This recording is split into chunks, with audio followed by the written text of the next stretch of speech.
আসসালামু আলাইকুম, আশা করি সবাই ভালো আছেন। সবাইকে স্বাগতম আমার ব্লগ ভিডিওতে। আজকে এই জুলাইয়ের মাসে ঠিক 2 বছর আগে আহ, অনেক মানুষের ত্যাগের বিনিময়ে এদেশে গণতান্ত্রিক প্রক্রিয়া তৈরি হয়েছে এবং এই গণতান্ত্রিক প্রক্রিয়াকে নষ্ট করার জন্য কারা কারা কাজ করছে আমরা ভালো করেই জানি। ভারত তার মধ্যে একজন, এবং তার সাথে বাংলাদেশের কিছু সংখ্যক লোক, কিছু মিডিয়া, কিছু সাংবাদিক এমনভাবে জুলাইকে বা জুলাইয়ের ঘটনাকে বিশ্লেষণ করার চেষ্টা করে সেই বিশ্লেষণটাকে আমি আজকে খণ্ডাবো। তারা কেন করে, কি জন্য করে, এবং এই করার মধ্যে কি স্বার্থ আছে সেটা নিয়ে আমি আজকে কথা বলবো।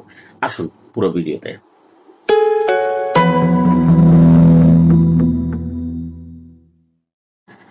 প্রথমে আমি শুরু করি শাওনকে নিয়ে। শাওন বেশ কিছুদিন ধরে আহ, এই জুলাইকে নিয়ে বিভিন্নভাবে বিভিন্ন ব্যঙ্গাত্মক অর্থে কথা বলছে। আমি শাওনের যুক্তি ধরেই বলছি। শাওন বলার চেষ্টা করছে যে 5ই আগস্টের আগে বা জুলাইটাকে এভাবে বিশ্লেষণ করছে, এখানে জঙ্গি, যেটা কিনা আগের যে প্যাটার্ন সেই প্যাটার্নে কিন্তু তারা কথাটা বলছে। এখানে সন্ত্রাসীরা বিভিন্ন কর্মকাণ্ড মাধ্যমে খুব ভালো একটা আওয়ামী লীগ সরকারকে, 16 বছর খুব ভালো একটা আওয়ামী লীগ সরকারকে সরিয়ে দিয়েছে। এই জিনিসটা সে বলার চেষ্টা করছে। এছাড়া আরো অনেকেই বলছে, আনিস আলমগীর, জাহাঙ্গীর বিশ্ববিদ্যালয়ের স্নিগ্ধা নামে একটা মহিলা, আহ, তারা এগুলো কথা বলে যাচ্ছে। কিন্তু যে বিষয়টা আমি বলার চেষ্টা করছি, জুলাইয়ে যে আকাঙ্ক্ষা নিয়ে যে ছেলেগুলো মারা গেছে এবং জুলাইয়ের যেই উদ্দেশ্য যেটা ছিল যে স্বাধীনভাবে চলা, স্বাধীনভাবে কথা বলা, সেই জায়গাটা কিন্তু তারা বলতে পারছে। এই শাওন, এই আনিস আলমগীর, তারপর হচ্ছে যে এই স্নিগ্ধারা, আরো আরো আরো বেশ কিছু মিডিয়া কর্মী, শিক্ষক, যারা আওয়ামী লীগ হয়ে ফিরে আসছে, গুপ্ত আওয়ামী লীগ হিসাবে ছিল, এরা বলতে পারছে। এই আগস্টের সবচেয়ে বড় অবদান হচ্ছে এটা, যে আগস্ট হয়েছে বলেই বা এই জুলাই হয়েছে বলেই আজকে তারা দিব্যি আরামে কথা বলে যাচ্ছে। এখনো কিন্তু তারা বহাল তবিয়তে আছে। কেউ তাদেরকে গুম করেনি, কেউ তাদেরকে হত্যা করেনি, কেউ তাদেরকে কোনো ধরনের মানসিক চাপের মধ্যে ফেলেনি, ইচ্ছা মতো বলছে। এইটাই হচ্ছে জুলাইয়ের সবচেয়ে বড় স্পিরিট। এটা হচ্ছে আসল জুলাই। এখন আসেন, আপনি জুলাইকে ব্যবহার করে কেউ যদি কোনো প্রতারণা করে, জুলাইকে ব্যবহার করে কেউ যদি অর্থশালী হয়, জুলাইকে ব্যবহার করে কেউ যদি অনেক বড় কিছু হয়ে যায়, তাহলে আপনি তাকে গালি দিতে পারেন, তাকে কিছু বলতে পারেন, সমালোচনা করতে পারেন। এই স্বাধীনতার জন্যই তো জুলাই এসছে, তাই না? যেটা কিনা 16 বছর করা যায়নি। 16 বছর এই অত্যাচার চলেছে, মানসিক চাপ চলেছে, মানুষকে নির্যাতন চলেছে, গুম চলেছে, লুট চলেছে। সেটার থেকে মুক্তির জন্যই তো জুলাই ছিল। তাহলে সেটা কিন্তু আপনারা করতে পারছেন। এখন বিষয়টা হচ্ছে, এটাকে ব্যবহার করে কেউ যদি সুবিধা নেয়, আপনি তার সমালোচনা করতে পারেন, এই ব্যাপারে কোনো সমস্যা নেই। এখন বিষয়টা হলো, আপনি জুলাইকে নিয়ে যে ব্যঙ্গাত্মক অশ্লীল ভাষায় কথা বলছেন, সেই জুলাইকে আর আমি 71কে আমি এক প্যারামিটারে যদি নিয়ে আসার চেষ্টা করি, বা 90কে আমি এক প্যারামিটার নেওয়ার চেষ্টা করি আমার বোঝার স্বার্থে। আবার এখানে অনেকে আছে যে আপনি যদি বোঝানোর জন্য কিছু বলেন, আপনি 71-এর সাথে জুলাইকে কেন মিলালেন এই শব্দগুলো বলে খুব সহজেই। কারণ আমি একটু বলি, হোয়াট এভার, যে যাই বলুক না কেন। এখন আমি একদম সহজ ভাষায় একটা কথা আপনাকে পরিষ্কার ভাবে বলি, শুনুন। 71-এর মূল উদ্দেশ্য ছিল এদেশের মানুষকে ঠিক স্বাধীন করা। কি স্বাধীনতা? যে স্বাধীনতা থেকে আমাদেরকে বন্দি করে রাখা হয়েছিল। এটাই তো। আমরা আমরা একটা সুন্দর বাংলাদেশ চেয়েছিলাম, কিন্তু আমরা বাকশাল দেখেছি, আমরা দুর্ভিক্ষ দেখেছি, আমরা লুটপাট দেখেছি। শেখ মুজিবের লুটপাট দেখেছি, শেখ মুজিবের স্বেচ্ছাচারিতা দেখেছি, বাকশাল দেখেছি। আমি শেখ মুজিবকে যা ইচ্ছা বলতে পারি, কারণ শাসককে বলার অধিকার প্রতিষ্ঠা করার জন্যই 71, যেটা কিনা পাকিস্তানের সময় বলা যেত না, গেলে হত্যা করত, সেজন্যই 71 ছিল। কিন্তু সেই পাকিস্তানের চেহারা ধারণ করেছিল এই শেখ মুজিব, সেজন্য তার সমালোচনা আমরা করতেই পারি। কিন্তু তার সমালোচনা করলে আমি 71কে সমালোচনা করছি, বিষয়টা এমন নয়। আমি 71কে গালি দিতে পারবো না, আমি 71কে গালি দিতে পারবো না, 71 স্পিরিট যারা নষ্ট করেছে তাদেরকে গালি দিতে পারবো না। ঠিক জুলাইকেও একইভাবে গালি দেওয়া যাবে না। জুলাই অনেক মানুষের আকাঙ্ক্ষার জায়গা ছিল, ইচ্ছার জায়গা ছিল, সে জায়গা থেকে আপনি গালি দিতে পারবেন না। ঠিক 90কেও আপনি গালি দিতে পারবেন না। যেখানে গণমানুষের ইচ্ছার বহিঃপ্রকাশ ঘটে, যেখানে একটা ব্লাস্ট হয়, সেই জায়গাগুলোকে কখনো আপনারা বলতে পারবেন না, প্রশ্নবিদ্ধ করতে পারবেন না।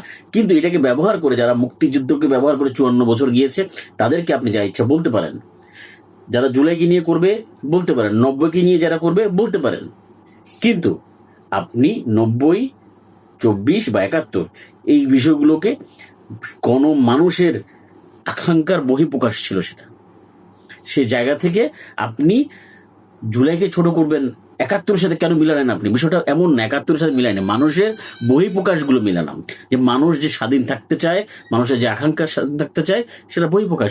আপনার আজকে এখন 24-এর পরে যদি আকাঙ্ক্ষা না হয়, একটা সময় মানুষের ভিতরে আবারও সেই জায়গায় আসবে, হয়তো মানুষ ফুলে ফেসে উঠবে, যে সরকার থাকবে তাকে নামিয়ে দিবে। খুব সিম্পল। 71-এর পরে তো 90 হয়েছে। 71-এ যদি আমাদের সব আশা আকাঙ্ক্ষা পূরণ হতো, 90 হওয়া লাগতো না। 90-তে যদি সবকিছু পূরণ হতো, আমাদের 24 হওয়া লাগতো না। শাসক গোষ্ঠী বারবার আমাদের এইগুলোকে নিয়ে জোর চুরি করেছে, তার জন্যই কিন্তু সাধারণ মানুষ নেমেছে। সেটাকে আপনি যদি এমন ভাবে বলার চেষ্টা করেন, এই অশ্লীল ভাষায়, মানে কারো আত্মত্যাগ, কারো আন্দোলনকে আপনি বলার চেষ্টা করেন জঙ্গিবাদ দিয়ে, আমেরিকার কথা বলে, তাহলে বলতে চাইলেই কিন্তু আমরা অনেক কিছু বলতে পারি। কিন্তু এই যে বিভাজন, ভারতের বিভাজন নীতি, ভারত কি কাজ করে, আমাদের ভিতরে এমন কিছু লোককে লেলিয়ে দেয় যে তোমরা মুক্তিযুদ্ধ ছাড়া কোনো কথা বলবে না, এই দেশে আমরা কুক্ষিগত করে থাকবো, তোমরা থাকো, তোমাদেরকে আমরা দিব, আর বাকি যারা আছে তারা মৌলবাদী, তারা জঙ্গি, এগুলো বলতে থাকো। আমাদের মিডিয়া তো বলবে এই কথা, তোমরা ঘরে বসেও এই কথা বলবে। এই দালালগুলোকে পেয়েছে বলেই আজকে আমাদের দেশের এই পরিণতি। এই শাওন, এই আনিস আলমগীর, এই তুষার, এরাই আমাদের দেশের সবচেয়ে বড় শত্রু। এরা 16 বছর অন্যায়ের সময় কিছু বলে নাই, কিন্তু এখন তারা কথা বলছে, কারণ তাদের দাদা বাবুরা তাদেরকে কথা বলাচ্ছে। তারা মিডিয়াতে যা বলছে অবিকল তারা বলছে। তারা তাদের বাংলাদেশি ভাইদেরকে, তারা না হয় জঙ্গি বলতেছে, তোমার বাংলাদেশি ভাইদেরকে তুমি জঙ্গি কিভাবে বলতেছো? আমরা কি বুঝি না? সাধারণ মানুষ কি বুঝে না? তোমাদেরকে কেউ যদি কমেন্টসে গালাগালি করে, তুমি তাকে বট বাহিনী বানিয়ে দাও, জামাত বানিয়ে দাও, শিবির বানিয়ে দাও, ওটা সাধারণ মানুষের রেসপন্স। তোমরা এখনো সেটা বুঝতে পারোনি। তাই জুলাই যে জন্য এসছে, 90 সেজন্য এসছে, 71 সেজন্য এসছে, যে আমার গলা তুমি টিপে ধরছো, সেই গলা টিপা যখন সহ্য করতে পারবে, আমার চরটা তোমাকে খেতেই হবে।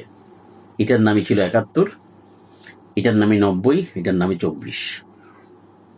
এভাবে বলা যাবে না যে কেন মিলালাম। প্রত্যেকটা আন্দোলন, প্রত্যেকটা বিপ্লব, প্রত্যেকটা অভ্যুত্থান এভাবে হয়েছে। আপনি ওটাকে বড় করতে গিয়ে এটাকে ছোট করবেন, এটাকে ছোট করতে গিয়ে ওটাকে বড় করবেন, এটা করা যাবে না। প্রত্যেকটা ত্যাগ, আত্মত্যাগ, একটা জীবনের আত্মত্যাগ অনেক মূল্যবান। 90 যে আসাদের বিষয়টা ছিল, সেটাকে এত বড় করে দেখানো হয়েছে কেন? স্বার্থ ছিল রাজনৈতিক। আজকে আপনাদের হাদিকে অপছন্দ কেন? হাদির কথাগুলো কি কোনোটা মিথ্যা ছিল? মিথ্যা ছিল না, কিন্তু আপনারা সহ্য করতে পারেন না, কারণ আপনারা কারো না কারো দ্বারা পরিবেষ্টিত। আপনারা এখন অধিকার, বাক স্বাধীনতার কথা বলেন, কিন্তু 16 বছর আপনারা চুপ ছিলেন। আপনারা নারী অধিকারের কথা বলেন, এত নারী ধর্ষণ হয়েছে 16 বছর, কেউ কোনো কথা বলেননি। আপনাদের একজনই অভিনেত্রীকে ধরে নিয়ে রিমান্ডে নিয়েছে দিনের পর দিন, তখন কাউকে দেখিনি তো। পিয়া জান্নাত নামে একটা কি মডেল আছে না, সেই মডেল কিন্তু এই ধরনের আচরণ করেছে, যে তারা নারীর পাশে দাঁড়িয়েছে। তো তখন তোমার নারীত্ব কোথায় ছিল? এসব হিপোক্রেসি বন্ধ করো। দেশের হয়ে কাজ করতে না পারলে হিপোক্রেসি বন্ধ করো। বাংলাদেশের মানুষের কাছে পরিষ্কার, এই বিষয়গুলো একদম পরিষ্কার, বুঝায় লাভ নাই, একদম পরিষ্কার কথা, বাংলাদেশের মানুষ বোঝে। কমেন্টসে যে রেসপন্স গুলো পাও না, এগুলা রিয়েল ফেস, রিয়েল ভয়েস। বট বলে, জামার শিবির বলে পার পাওয়ার সুযোগ নেই। বাংলাদেশের মানুষের সত্যিকার অর্থে রিয়েল সিনারিও আসছে। তাই সাবধান, হাসিনা আসছে, media propaganda, social media propaganda, hype তুলে কোনো লাভ হবে না, কোনো লাভ হবে না। বাংলাদেশের মানুষ পরিষ্কার জানে সময় মতো কোন আঘাতটা করতে হবে। চিৎকার করতে থাকো। আজকে এই পর্যন্ত। ভালো থাকবেন, ভালো রাখবেন। আসসালামু আলাইকুম।